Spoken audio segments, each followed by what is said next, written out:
Welcome back to Law Vista. इस वीडियो में हम सेक्शन 2 पढ़ने वाले हैं, डेफिनेशन। बट उसके पहले हम प्रिलिमिनरी पार्ट भी देखेंगे।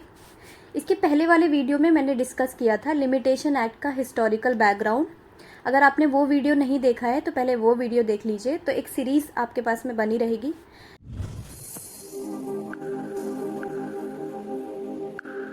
तो लिमिटेशन एक्ट ऑफ 1963 स्टार्ट करते हैं। Section 1 talks about the short title, extent and commencement.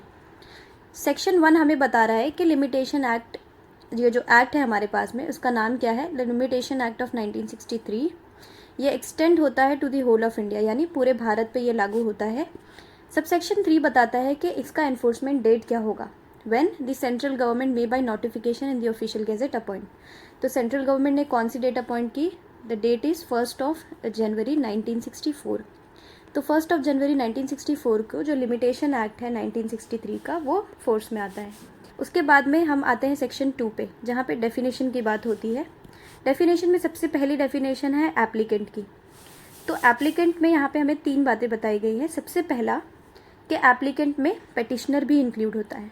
अब आपको पता है कि एप्लीकेशंस होते हैं, पेटिशंस होते हैं, सूट्स होती है, अपील होती है, ऐसे अलग अलग तरह के हमारे पास में प्रोसीडिंग्स होती है।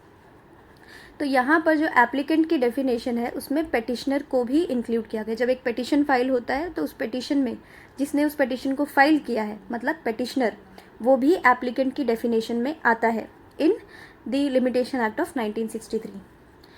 जो सेकेंड पार्ट है वो क्या बता रहा है? कोई भी ऐसा पर्सन जो एप्लीकेंट के पास से अपना राइट डिराइव कर रहा है, और वो राइट कौन सा है? Right to apply. For example कि एक फादर है, वो फादर के पास से सन ने राइट डिराइव किया बाय लॉ, उसके पास में राइट आया कि वो किसी प्रॉपर्टी का सूट फाइल कर सकता है। वो प्रॉपर्टी फॉर एग्जांपल के फादर को बिलोंग करती है, बट जो सन है उसके पास में राइट आ जाता है, सन ने राइट डिराइव किया है, तो ये जो सन है वो भी एप्लीकेंट की डेफिनेशन में आ जाता है। ये हमें सेकेंड पार्ट बता है। थर्ड पार्ट बताता है any person whose state is represented by the applicant as executor, administrator और द रिप्रेजेंटेटिव। अगर एक एप्लीकेंट है, फॉर एग्जांपल एक पर्सन है, पर्सन ए, उसका एक एग्जीक्यूटर है या एडमिनिस्ट्रेटर है या कोई रिप्रेजेंटेटिव है, तो जो पर्सन है एग्जीक्यूटर, एडमिनिस्ट्रेटर या अदर रिप्रेजेंटेटिव, ये जो पर्सन है ये भी एप्लीकेंट की डेफिनेशन में आ जाएगा। तो आई होप एप्लीकेंट की डेफिनेशन क्लियर है। जो सेकेंड पार्ट है वो बताता है एप्लीकेशन। एप्लीकेशन में पेटिशन इंक्लूड होता है। अब हमने ऊपर देखा है पेटिशनर एप्लीकेंट की डेफिनेशन में आ रहा है, तो पेटिशन को हम एप्लीकेशन की डेफिनेशन में इंक्लूड कर रहे हैं। थर्ड पार्ट बताता है bill of exchange. Bill of exchange includes hundi and a cheque. तो जो हुंडी और चेक है वो बिल ऑफ एक्सचेंज की डेफिनेशन में इंक्लूड होते हैं। डी डेफिनेशन बताता है bond. Bond includes any instrument whereby a person obliges himself to pay money to another. अब बॉन्ड क्या है? बॉन्ड एक इंस्ट्रूमेंट है। एक इंस्ट्रूमेंट है जहाँ पे एक पर्सन अपने आप को ऑब्लाइज करता है, यानी अपने आप को ड्यूटी बाउंड करता है कि वो दूसरे पर्सन को पेमेंट करेगा, payment of money, on condition that the obligation shall be void if a specified act is performed और is not performed as the case may be. यानी जो पेमेंट है, जो पेमेंट एक पर्सन दूसरे पर्सन को करने वाला है, वो पेमेंट एक कंडीशन पे डिपेंड करती है। अगर वो कंडीशन परफॉर्म होती है, अगर एक स्पेसिफाइड एक्ट परफॉर्म होता है तो पेमेंट होगी, या नहीं परफॉर्म होता है तो पेमेंट होगी, जो भी कंडीशन है उस हिसाब से। तो बॉन्ड की डेफिनेशन आई होप क्लियर है। बॉन्ड की डेफिनेशन में क्या है कि एक पर्सन दूसरे पर्सन को पेमेंट करने के लिए ऑब्लाइज कर रहा है, और वो पेमेंट का जो प्रोसेस है वो एक कंडीशन पे डिपेंड करता है। वो कंडीशन क्या है कि अगर कोई एक पर्टिकुलर एक्ट परफॉर्म हुआ या नहीं परफॉर्म हुआ। फॉर एग्जाम्पल, इसका भी एक एग्जाम्पल देखते हैं। एक ए पर्सन है और एक बी पर्सन है। अब जो बी है वो उसने एक बिल्डिंग कंस्ट्रक्ट करनी है ए पर्सन के लिए। ए बी को 1 लाख रुपीज़ देगा अगर बिल्डिंग पर्टिकुलर टाइम पीरियड 1 जनवरी तक कंस्ट्रक्ट हो गई तो, और अगर कंस्ट्रक्ट नहीं हुई तो ए बी को पेमेंट नहीं करेगा। तो बॉन्ड के लिए ये एग्जाम्पल परफेक्ट है, और बॉन्ड की डेफिनेशन भी आई होप क्लियर है यहाँ पर। Defendant includes any person from और through whom a defendant derives his liability to be sued. अब फादर है, फादर एंड सन। फादर को किसी को पेमेंट करना था, फादर की डेथ हो जाती है तो बाय लॉ सन को अब पेमेंट करना पड़ेगा, क्योंकि सन के पास में वो लायबिलिटी पास हो गई। तो जो सन है वो डिफेंडेंट की डेफिनेशन में इंक्लूड हो गया। Any person whose state is represented by the defendant as executor, administrator और द रिप्रेजेंटेटिव। अगर कोई पर्सन डिफेंडेंट के स्टेट को रिप्रेजेंट करता है तो वो पर्सन भी डिफेंडेंट की डेफिनेशन में इंक्लूड हो जाता है। अब देखते हैं ईजमेंट की डेफिनेशन।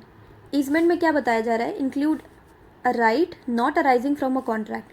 अब जो ईजमेंट का राइट है वो, अब सबसे पहले समझते हैं ईजमेंट क्या है।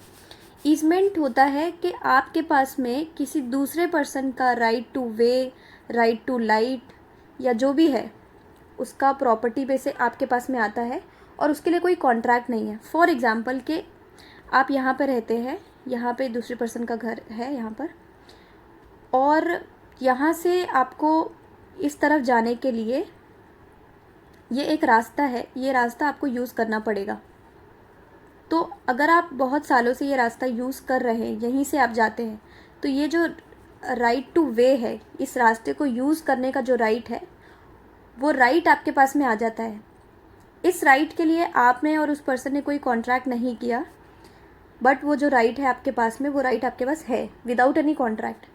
उस राइट को हम ईजमेंट कहते हैं। अब ईजमेंट के ना बहुत सारे काइंड्स होते हैं, जैसे right to way, right to light, यानी आपका दूसरे पर्सन के प्रॉपर्टी के पास से राइट टू वे है, आप वही रास्ता यूज़ करेंगे, या वहाँ से कोई लाइट आ रही है तो वो राइट टू लाइट जो है वो आपका ईजमेंट है।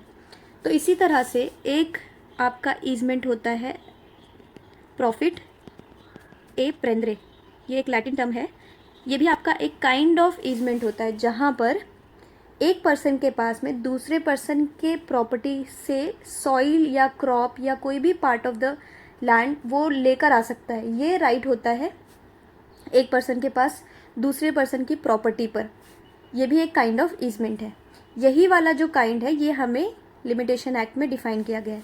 तो ईजमेंट की डेफिनेशन पढ़ते हैं। By which one person is entitled to remove and appropriate for his own profit any part of the soil belonging to another और anything growing in attached to और subsisting upon the land of another. ये easement में right क्या है कि वो किसी person की प्रॉपर्टी से पार्ट ऑफ द सॉइल या कोई क्रॉप या कोई भी चीज़ जो अटैच्ड है upon the land of another वो लेकर अपने ओन प्रॉफिट के लिए यूज़ कर सकता है।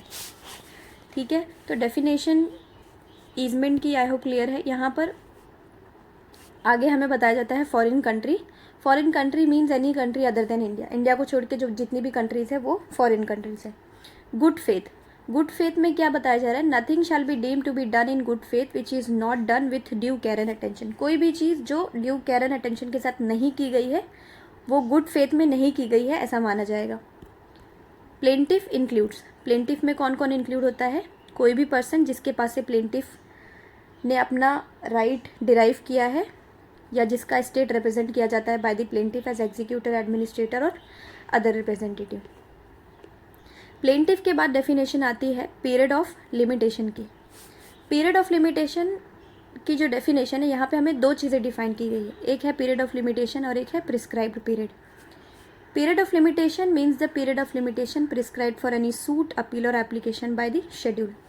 जो हमारे पास में लिमिटेशन एक्ट है उसमें जो शेड्यूल पार्ट है वहाँ पे हमें 3 बॉक्सेस दिए हुए हैं। यहाँ पर आपको एप्लीकेशन, सूट्स और अपील, इनका एक कॉलम है। उसके बाद में आपके पास में टाइम पीरियड है कि कितने टाइम पीरियड में आपको फाइलिंग करनी है और वो टाइम पीरियड कब से स्टार्ट होता है।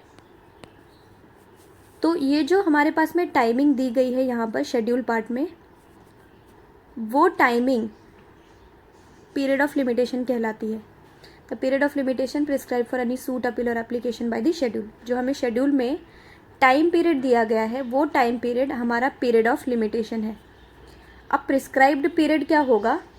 फॉर एग्जाम्पल कि एक पर्टिकुलर केस में आपने कैलकुलेशन किया कि मेरे पास में अब मुझे सूट फाइल करना है, ये सूट की फाइलिंग मुझे इतने टाइम पीरियड में करनी है, फॉर एग्जांपल 30 डेज़ में करनी है, और आपने कैलकुलेट किया कि आप मार्च मंथ से कैलकुलेट कर रहे हैं। तो आपने जो टाइम पीरियड कैलकुलेट किया अकॉर्डिंग टू द शेड्यूल, वो टाइम पीरियड आपका हो जाएगा prescribed period. Prescribed period means the period of limitation computed in with the provisions of this act. एक पर्टिकुलर केस में शेड्यूल के हिसाब से जो आपने कंप्यूट किया है, आपने कैलकुलेट किया है, जो आपका कैलकुलेशन है, वो calculated time period prescribed period होता है, जबकि जो हमारे शेड्यूल में दिया गया टाइम पीरियड है वो पीरियड ऑफ लिमिटेशन होता है। ये भी आई होप क्लियर होगा। इससे रिलेटेड अगर कोई आपको डाउट होता है तो आप मुझे कमेंट सेक्शन में पूछ सकते हैं। प्रॉमिसरी नोट, प्रॉमिसरी नोट क्या होता है? प्रॉमिसरी नोट भी एक इंस्ट्रूमेंट है जहाँ पर the maker engages absolutely to pay a specified sum of money to another at a time very limited और ऑन अ डिमांड और at a sight. For example, ये एक इंस्ट्रूमेंट है जहाँ पे एक पर्सन ने कहा दूसरे पर्सन को कि वो 1 लाख रुपीज़ देगा ऑन 1 जनवरी। तो ये एक इंस्ट्रूमेंट है जहाँ पे एक पर्सन ने दूसरे पर्सन को क्या कहा है कि वो 1 लाख रुपीज़ का पेमेंट करेगा और जो टाइम पीरियड है वो भी स्पेसिफाइड है। या फिर ऐसा लिख दिया कि अगर बी पर्सन उससे डिमांड करेगा कि उसे पेमेंट चाहिए, तो इसे हम क्या कहेंगे? प्रॉमिसरी नोट, जहाँ पे एक पर्सन ने दूसरे पर्सन को प्रॉमिस किया है पेमेंट करने के लिए। Suit, suit does not include an appeal और एन एप्लीकेशन। सूट में अपील और एप्लीकेशन नहीं आते। सूट क्या होता है? जो आपने प्लेंट फाइल किया कोर्ट में और जो प्लेंट के प्रेजेंटेशन से जो प्रोसीडिंग स्टार्ट होती है उसे हम सूट कहते हैं। तो सूट की डेफिनेशन में अपील और एप्लीकेशन नहीं आते हैं।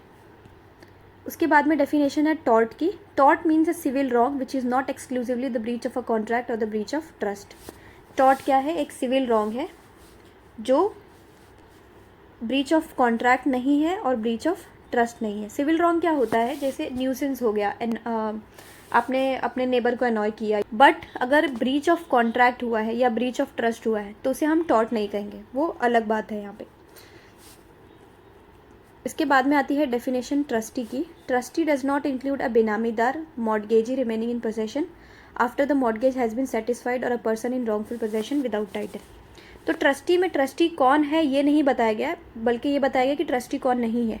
तो ट्रस्टी होता कौन है? ट्रस्टी वो होता है जो किसी दूसरे पर्सन के लिए जो प्रॉपर्टी है उसे होल्ड करता है इन अ ट्रस्ट।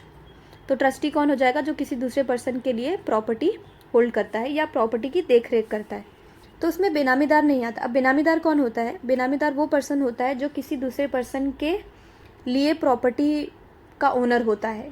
उसका प्रॉपर्टी पे नाम तो होता है लेकिन वो उसका ओनर नहीं होता, तो वो ट्रस्टी की डेफिनेशन में नहीं आएगा। या फिर ऐसा मॉर्गेजी जिसका मॉर्गेज सेटिस्फाइड हो चुका है यानी बट फिर भी वो मॉर्गेजी पोजेशन में है, तो वो मॉर्गेजी भी ट्रस्टी नहीं कहलाएगा। या फिर कोई ऐसा पर्सन जो प्रॉपर्टी के रॉन्गफुल पोजेशन में है विदाउट एनी टाइटल, तो वो पर्सन भी ट्रस्टी नहीं कहलाएगा।